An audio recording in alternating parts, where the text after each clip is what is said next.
Okay, Mehdi, before we go back to John to respond to that, the question that he raised, and I think I've asked you this before, but I'm still curious about, given the way this has all played out, how should, and I saw Bassem Youssef being asked this on trigonometry last week, I think it was, and he struggled to answer.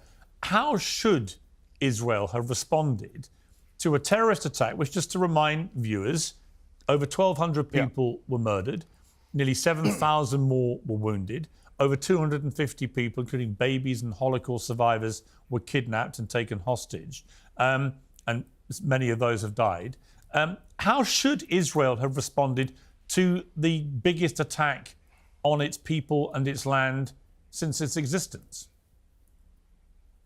So there's no easy answer to that question, Piers, and you might not like the answer I give you, which is that Israel should have responded by abiding by international law, by sticking with the rules of armed conflict, by targeting only the people they believe carried out the crime. They should have used an international coalition of countries that was fully behind them. The majority of the world was behind Israel after the tragedy of October the 7th. And by the way, I have a longer memory than maybe some people in this country. After 9/11, I got asked the same question. Well, what should we do if we don't bomb Afghanistan? What should we do if we don't go after bin Laden, etc.? How did that work out? 23 years later, your pal Donald Trump, Piers, is taking pictures with the former leader of Al-Qaeda, who's still on a globally designated terrorist wanted list, right? That's where we came. The war on terror was a complete failure. And some of us who saw that, and by the way, Joe Biden even said this in one of his more coherent moments. He said Israel should learn from our lessons. Israel did not learn from the US lessons. And actually, even if you forget about all the innocent Palestinians they killed, even if you don't give a shit about the people of Gaza, even if you only care about the people of Israel, Israel's not any safer today. Israel is not winning this war. John said on Times Radio a year ago, I went back and checked, March of last year, John said, we're very close to winning. Israel's close to victory. Over a year later, they're not close to victory. They're just starving children and denying baby formula. And the former Israeli general who ran the Gaza division said a few months ago, Hamas is winning this war. So they've not made themselves any more secure. I don't have some perfect solution for what they should have done on October 7th, but I do think they shouldn't have killed 50 to 100,000 people, and they should have made themselves less secure. And by the way, the Prime Minister should have resigned because he's the one who let it happen on his watch. Well, I certainly agree with that. And I do think there'll be a day of reckoning for Netanyahu. The problem is, John, that Netanyahu is facing corruption charges in a trial, which may well lead to his imprisonment if he's convicted. So there's no motivation for him to bring this to an end anytime soon. And listen, I agree with Mehdi. You know, this was supposed to have been a war that Israel, with its massively superior military, could have ended quite quickly. My question for you, John, you're a military expert, is when you look at the way that Israel went after Hezbollah, with that extraordinary pager attack that was unleashed on 3,000 members of Hezbollah, you think if you've got the capability to do that through Mossad and your other agencies, there were only 25,000 Hamas terrorists, we believe, at the start of this war. Why could they not have deployed similar sophisticated technology in a way that did not involve the mass slaughter of so many civilians in a place where the population is 50% under 18? Sure. I mean, not to say that experts are a good thing, but Mehdi has said he doesn't know much about military affairs, but he does talk about it a lot. So in your question, it's pretty easy to answer, is that it's a clear sign that Israel did disengage from Gaza. And the human intelligence that was required to pull off a historic pager operation against Hezbollah couldn't be replicated because Israel didn't have that level of intelligence in Gaza because it had disengaged and allowed Hamas to build this, what is a military challenge no military has faced in the history of really any war. And the fact that Hezbollah did let the civilians get out of southern Lebanon as the war began against them is a telling marker of why people can't understand what's going on in Gaza. Now, you didn't ask me the question of what Israel should have done, because I actually teach urban warfare at this scale. I've actually studied the history of urban warfare from Stalingrad to Fallujah, Mosul, Mawar, you name it. And when I said those statements on Time Radio, if the world would have allowed Israel to continue, 5 divisions going heavy against Hamas, moving civilians out of harm's way, we'd be in a different place. And this hypocrisy of the numbers, right? So there's 3 types of lies, damn lies, and statistics. There's been 85,000 children under the age of 5 who have died from starvation in Yemen since the Yemen civil war. I don't see protests and I don't see daily coverage on what's going on in Yemen, where there's 2 million people actually starving. So I actually know what is possible to achieve the goals that Israel set, and I've interviewed Prime Minister Netanyahu myself. The goals haven't changed, and they are achievable. And if you don't achieve them, you're only going to continue the cycle of violence. And had the world not stopped Israel back when they said, don't go to Rafah, you can't use big bombs against people in tunnels. This is crazy on what we're setting the standard for. This Israeli standard for war, if it continues, any nation trying to defend itself after being an attempted actual genocide against its people won't be able to. So I'm saying that Israel has done more to protect civilians in war, even when Hamas, who uses human sacrifice, is trying to get civilians killed. And they say this isn't John Spencer's word. Israel's done more to protect civilians than any other military in any comparable situation against something that nobody has seen as this evil of Hamas. But if you're right, John, if you're right, why are so many of Israel's allies now turning on Israel? Why is the UK calling it morally unjustifiable? Why is the UK, France and Canada combined to say they strongly oppose the expansion of Israel's military operations in Gaza? The level of human suffering is intolerable. They call for the release of the remaining hostages. Of course they should be released, but they say this escalation by Israel is wholly disproportionate. Donald Trump didn't even visit Netanyahu when he went to the Middle East for the week, right? All these things are adding up to me to a collective view by Israel's allies that they are losing the support of the people they should normally most rely on. So, you're very confident everything they're doing is completely justified, but their own main allies are not. Well, I think each ally should ask their own militaries and their experts within their country, like the UK. Why don't you ask Sir Andrew Roberts what the UK military would have done had that happened on UK soil? Because I can tell you what the United States would have done, and they would have also answered with overwhelming. You keep using disproportionate. Actually, that's not right. Proportionality against the value of the military target. And I view my survival of my country very proportional. And what we would have done in the United States had an evil organization crossed our border, killed, raped, beheaded, taken hostages, we would have responded immediately with overwhelming force to include to ensure not one rocket came out of enemy territory until you made the enemy recognize that they aren't going to win and that they're going to lose. That's how you win a war. Well, but hang on. Before I go to Mehdi, Before I go to Mehdi for a response, I mean, Mehdi articulated earlier the problem with that theory, which is after 9/11, which was the worst attack on American mainland since anyone could remember, that after that they did launch a massive bombardment of Afghanistan.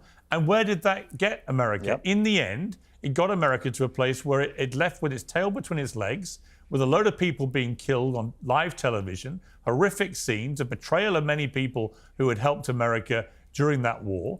And you cannot point to that and say there was any great victory. And this is the problem with what's going on in Gaza now. What does victory now look like? Because it's not going to lead to the removal of Hamas as an entity. And it looks like support for Hamas has grown, not deteriorated. So I don't understand what victory looks like other than what Smodrich has been saying, which is actually what it looks like is all the Palestinians gone. That Israel go in, clear them out, and they take over the land. Well, that, I'm afraid, whether you like it or not, John, is actually one of the definitions of a genocide, the expulsion of a people based on its ethnicity. Mehdi, your response. So, yeah, a lot's been said there. Thank you for coming back to me. First of all, let me just deal with this credentials game that I know John and his friend Douglas Murray love to play these days about military, who knows more about this or that. John runs his mouth on a variety of topics. I've seen him talk about, in fact, just today he's talked about war crimes, international law, who's breaking international law. Last time I checked, John is not a lawyer. The International Criminal Court has indicted Netanyahu and Gallant for war crimes and crimes against humanity. The former Jewish president of the Tribunals for Yugoslavia and Rwanda says Netanyahu should be indicted for war crimes and crimes against humanity. So let's just, we're going to play the expert game.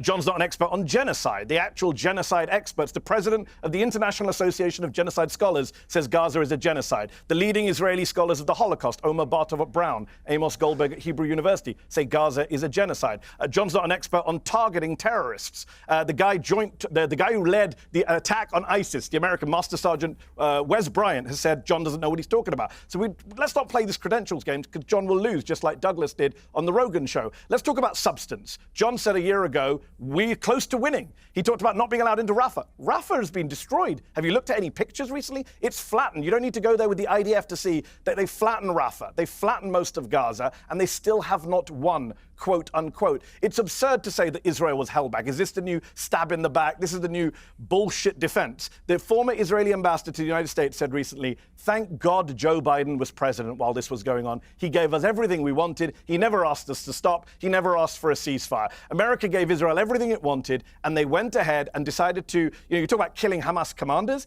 They dropped two 2,000-pound bombs on October the 31st, 2023, on the Jabalia refugee camp, killing over 100 people, to kill one guy, Ibrahim Biari, who wasn't even there, a Hamas commander. They killed over 100 people with two 2,000-pound bombs, which incinerate everyone within 100 square feet and damage everyone within 1,000 square feet. That is not targeted warfare. That is not proportionate. That is not legal. And we've seen that play out now over 20 months. And as you said at the start of the show, as I said, the dam is breaking. The Spanish Prime Minister has said Israel is a genocidal state. The Brits, the French, the Canadians that have backed everything Israel done. Britain continues to arm Israel and saying this is intolerable. Donald Trump, as you've said, Piers, wants this done, wants this over, isn't a fan of Netanyahu. Not that I have any trust in Trump to do any of the right thing. And I think the reality is, look, everyone can see with their own eyes, there's no justification ever for starving people. Since March the 2nd, to not allow baby formula and diapers in, only a sociopath would support that. And John's very smart, he's very eloquent, he comes on here, he talks with stats, cites law. Back in Israel, the Israeli politicians and the Israeli journalists are saying openly genocidal things. They are saying everyone in Gaza is our enemy. They are saying we're to get rid of everyone from Gaza. They are saying Gazan babies are not innocent. That's what they say on Israeli television, if anyone bothers to watch. Yeah, and actually, John, there was a piece in the Jewish News in the UK published yesterday, which was without a doubt the most critical piece I have read by a mainstream Jewish newspaper in this country ever. And it was very critical of the Israeli government and its strategy. So I think this idea that what they're doing, the government, has widespread support now from Israelis or Jewish people globally, I think is actually beginning to be proven wrong. I think there's a lot of uprisings now of people saying enough, because they can see there's no end game. No one really on the Israeli government side has explained what is going to happen when this war ends, or indeed what victory looks like. And I just don't understand it. I mean, look, you're a war expert.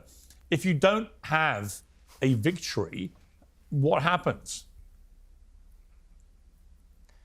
So you have continued war. So this is, I mean, there was a lot there that Mehdi talked about. And if you have to quote a master sergeant as your expert, as you're trying to say that I'm not an expert, or the other people that you list, while you're saying I'm not an expert, he's the guy who literally led the effort to kill ISIS. Yeah. But okay. Don't interrupt me. I didn't interrupt you. But you're not an expert. Fine. I'm not an expert. Fine. But history, the military tactics, you say, Piers, what does victory look like? Yeah.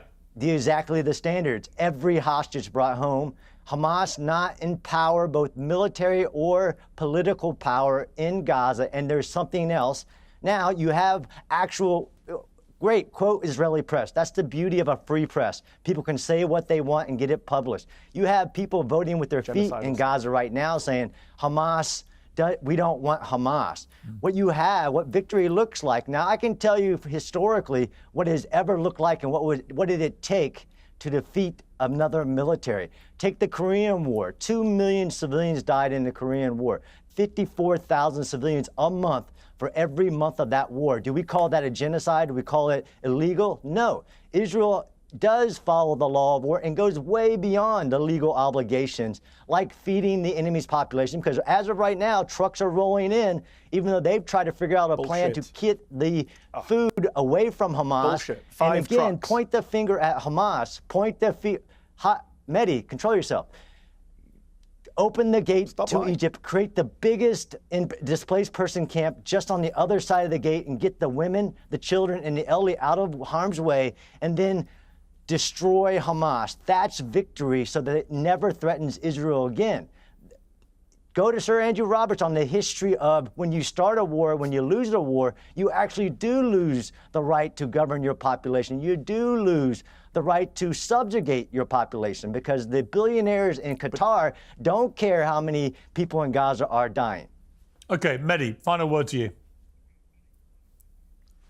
I mean, look, We can argue about what victory looks like. We can also argue that a victory shouldn't involve a genocide, right? That's been my consistent position from the beginning. Don't kill civilians. Don't intentionally harm civilians. When the former head of the Israeli military, the former Israeli defense minister, not some lefty, not some anti-Semite, Moshe Yaalon says last week, we're doing ethnic cleansing. We're sending our soldiers to commit war crimes. We're losing touch with our Jewish values. That's what Moshe Yaalon, a hawk, the former head of the Israeli military, said last week. There's a reason he's saying that, and there's a reason John Spencer doesn't want to engage with that, because Israeli generals are saying it themselves. We've turned killing kids into a hobby. The world can see. I thought we're not interrupting, John. The world can see what Israel is doing. Israeli generals can see. And by the way, one last point, please don't go and invoke Yemen to score your points. I think I've spoken and written more about Yemen than you ever have. People like you only ever come along and cite Yemen and Sudan to defend Israel. You don't actually give a shit about the people of Yemen and Sudan. Show me how many things you've written about Yemen and Sudan versus what I've written about Yemen and Sudan.